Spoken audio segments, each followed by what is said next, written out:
What's up, guys? This is going to be part 2 on quitting internet addiction. We talked about it yesterday, and you know what? We got to go even deeper. So buckle in and hold on, all right? Look, I've had my phone now for about 2 years. Samsung S Galaxy, it's what I record with.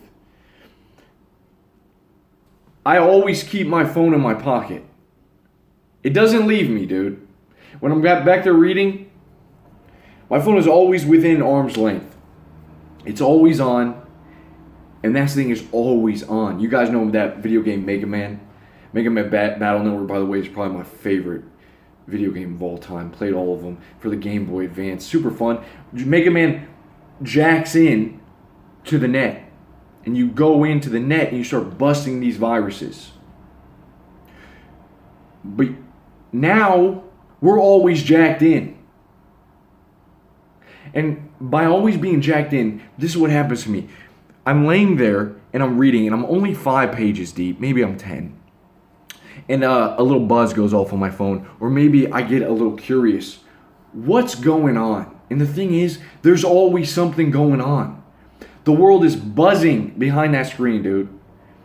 I don't have to be lonely. I don't have to be isolated. Everyone's doing something, it seems. There's a world of activity. And so I'm curious now. And now I got to satiate that curiosity. And you know what? It's becoming it's incremental, and the time frames are going down, man. I feel like I got to check it all the time. You know the struggle. I'm sure you do. You feel it. You feel the pull. And the thing is when we check it, these frequent interruptions are causing us to be tense and to be anxious. Think about if you're trying to bake a cake, man, for your family.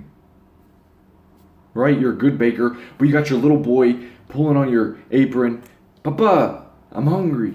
Right? He's pulling. You got the kids in the next room. They're playing the video games. They're making so much ruckus, noise. You can't bake, dude. The little child just shit himself. You got to change his diaper. You can't focus. You get tense. You burn the cake. You miss an ingredient. Dude, how can you ever focus with all these distractions? So it's making us anxious. And I think just the fact that we have the instrument in our pockets, I know that we have to kind of put them in there sometimes. But I'm saying, if we got work to do, maybe it's best we just turn it completely off. Right? Start turning. And it's actually very liberating.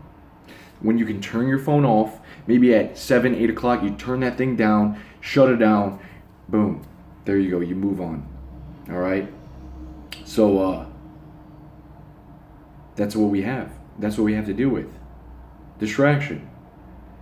But I think that we're constantly inviting these distractions into our life because it's that we don't got to be lonely, dude. We invite the distractions into our life because then we think that we're going to learn more. We're going to be able to do more. Right? All the knowledge that's on the internet, we think that if we are distracted by it, we're going to get something from it. Something tangible, something real, something that benefits us. And I don't think it's as important as it stands out. Okay, so something to be aware of. Something to be aware of, and when we get distracted by it, this is from Cal Newport's book, Deep Work, is that whenever we go and we get distracted by these things, there's a cognitive lag that happens. So if you're trying to, say, write a blog, and you go and check your email, there's a cognitive lag. You're gonna break your focus, go check the email, and then there's a lag time of focus that comes from your email. There's a little bit of residue from whatever. So you go and check Snapchat and you're trying to write. There's a little residue. Now you have some emotional trigger going off in your head because you saw your ex-girlfriend at the beach with her new man. And that's not healthy. That is not teaching us.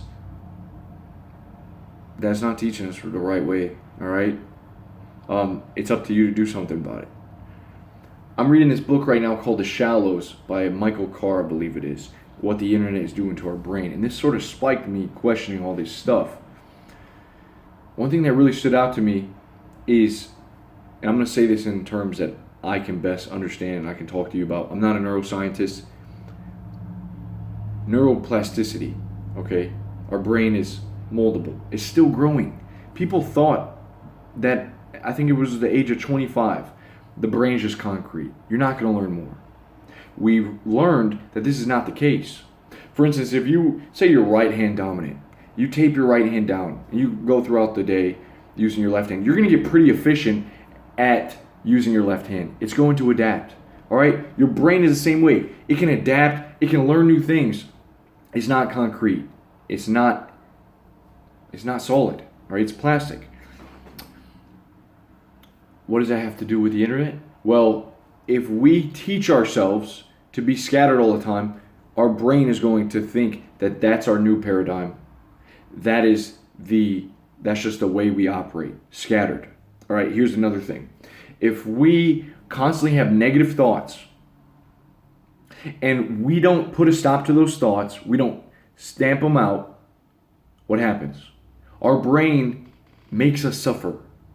It becomes okay making us have these negative thoughts. We haven't done anything about them. So now we're teaching our brains continue to have the negative thoughts. Now, if you make a conscious effort to stop it, this is very cool. To stop the negative thought, break the pattern, replace it with something else. Maybe it's peace, maybe it's meditation. Put down the phone, go read the book. Now your brain is learning to focus, clarity of mind, to sit down, to relax. You're not drowning. Everything's fine, bro. Calm down. All right, be calm. You do that enough times, you bring it back. Now the cycle's changed. Your brain, literally, it's up to you. This thing is still plastic, all right? It's still moldable. You want to mold it into something beautiful, something that is working for you, not against you, man, not making you suffer. All right, that's really it, man. Just some things I want to talk about. But look, the main point, frequent interruptions cause us to feel tense and anxious. Keep that in mind. Frequent interruptions cause us to feel tense and anxious. I'll talk to you guys soon. Peace.